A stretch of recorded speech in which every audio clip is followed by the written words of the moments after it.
Hello everyone, it's Dr. Fred and welcome to another video to take on the trials and tribulations of your life. So let's take a look.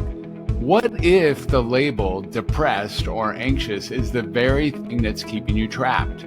You see, you might consider yourself having clinical depression or clinical anxiety as if that's separate from something called anxiety or depression as a function of the human condition.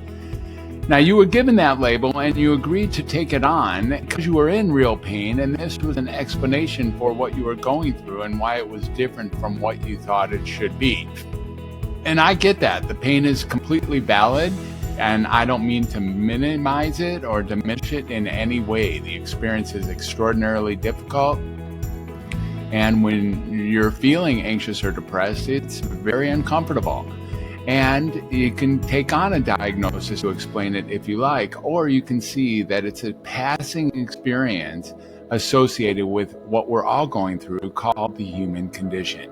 But then once the label becomes your identity, you start seeing yourself as someone who's anxious or someone who's depressed or someone who has this ongoingly, and it tends to reinforce itself.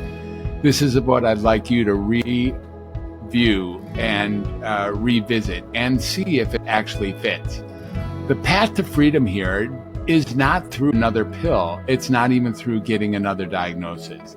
It's through being with other people. In fact, even if you don't feel like it, human connection is at the source of all healing. So I ask you to really take a look. Is that label anxiety or depression actually serving you, or is it something that you yourself going through the human condition might simply be experiencing?